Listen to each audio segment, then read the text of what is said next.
Hello and welcome, my name is Trenton Hoshiko, and today's cinematography video is all about, well, it's actually not quite a cinematography video. Today, we're talking about sound equipment, specifically the Zoom F3. If you are here for the most basic opinions, the Zoom F3 is a great piece of low-weight, lower-cost sound equipment perfect for micro-budget filmmakers, solo shooters, and videographers all looking to capture high-quality sound that is really flexible in post-production. And it doesn't take a lot of setup to actually use. But there's a lot of other details beyond that, so let's get started. You may or may not have heard the phrase, audiences will forgive visual flaws but not audio flaws before, and I generally think that that rule is true. But so many people still spend their money on buying or renting really fancy cameras and maybe really fancy lenses, and then they go for a cheap microphone or a fix-it-and-post ADR method. You've heard me say a similar thing about lights and grip gear before. I always encourage spending on lights and mics before cameras. If you're a micro-budget filmmaker or a videographer or are looking to get into sound work at all, the Zoom F3 is a really solid option for easy to use, high quality recording power that all fits in a small package. It costs around $350, which puts it into a more affordable range for the features that it offers, which are professional options. I have an affiliate link for the product down below if you decide to pick one up. I rented the Zoom F3 that I'm talking about for a documentary shoot that I did recently, and it was so easy to use. I'm so glad that I did. But when I was prepping my rental list, I wasn't quite sure if I wanted this tool because I had never used it before. So I turned to YouTube videos to hear opinions, get examples, and overall see how it worked. And what I found was that most videos only really showed me one or two of the things that I was curious about. So that's why I'm making this video, to try and answer most of the questions all in one place. I will say that I'm not really going to have a wide variety of examples on here in this video because that was a lot of what I did find on YouTube already, and this is more about the device itself and how to use it and the features that it offers. I do have a few examples that I liked linked down below that were made by other creators. The Zoom F3 device itself is around 2.5 by 2.5 inches, about a third of the size of a Zoom H5 that I use for my YouTube videos. And it feels relatively sturdy, more so than the Zoom H5, which has a very plasticky body. The Zoom F3 uses micro SD cards, which I generally think are a little bit more work than they're worth outside of cell phones. I do have a link to the ones that I used down below so that you can see which ones I was using successfully.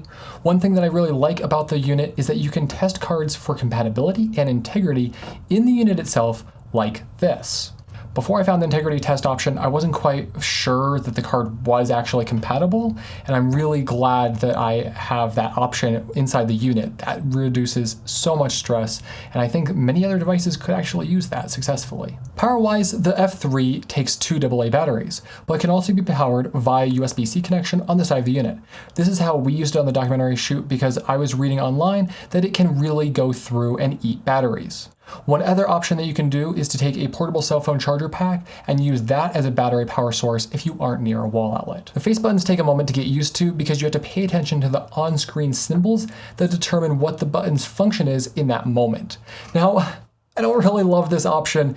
It's a little clunky and it takes a moment to get used to, but really after 2 minutes, it was fine. It wasn't either easier nor harder than the weird toggle that the Zoom H5 uses, which I was already used to. When you first plug in your audio source, you will have to turn on the channel and then activate phantom power if your mic requires it. It wasn't clear at first you need to take these steps, so it took me a minute to actually figure this out. Now the big thing about this recorder that everybody talks about is that it uses 32-bit flow of recording, which means, and please, I am not actually an audio guy, so I'm going to be explaining this as simply as I understand it. But basically, it means that you have an almost infinite range of recording so that sounds don't clip, even if they would clip on a regular recorder. I specifically wanted this option for my documentary because I knew we were going to be short on time, so getting exactly perfectly dialed in levels might not be possible, or at best could be a challenge. And people in their interviews might go from actually whispering to laughing out loud, and that is where a lot of recorders have maxing issues, which 32-bit solves by not clipping across that really wide range, meaning I can turn down a laugh in post or bring up a whisper. The waveform that you see on the monitor's screen is just a level visualization. It's not the levels that you might be used to where you have to use the little knob to ride the levels when things get louder or quieter. It's just a visualization of it. And it's more of like what your file is being set to. When you do an audio test before, use the buttons to fill the waveform on that little monitor. That'll set the file to where you want it to be. And then you just set it, leave it, press record, and there's no need to adjust because the file will have all of the audio information in it, and you can adjust all your levels in post. Now, the one thing about setting it and leaving it that I do want to mention though is that the record button is also the hold button, and it's a little slider toggle thing. And once you have your setting and you have started recording, you can pull the toggle to the hold position, and it'll make sure that bumping your unit doesn't change anything or end the recording. Now, however, this is probably a negative for the product in that if you want to go off of hold but keep recording, it can accidentally slide a little bit too far and cut the recording. Luckily, there is a nice red recording light for you to let you know if you do stop recording, but just watch out. This wasn't an issue that I actually faced, but it just felt a little loose. Like I said, there will be some examples from other creators in the video's description, but my team did do a couple of audio tests when the rental unit came, so here they are now to show you a few simple examples. Testing. Hi, my name is... Your ears okay? Yeah. Forgot that part. It's fine. It's fun. Testing. Hi, my name is Hoshiko. You're at 1024. Okay. Was it still working? Can you go to a normal one?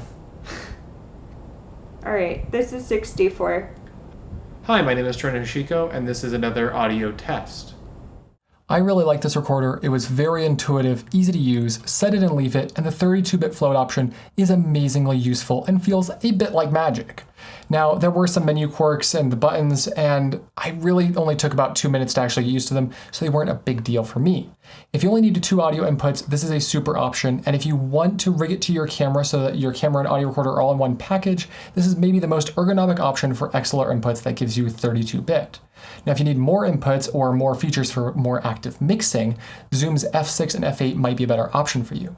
If you do want to pick up a Zoom F3 for your own kit, especially if you're in a videography type workflow, I have an affiliate link down in the video's description that helps support the channel at no cost to you.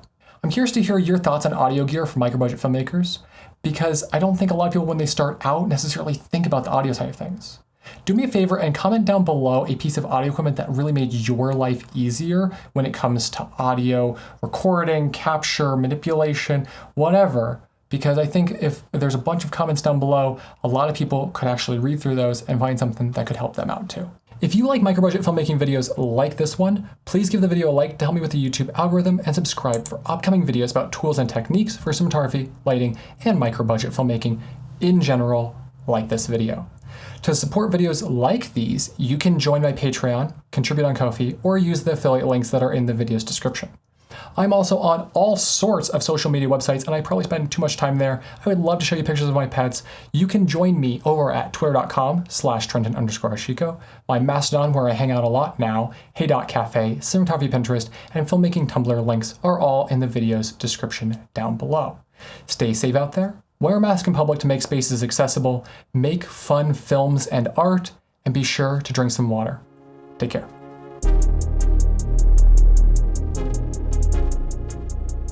We used it for the documentary shoot because I was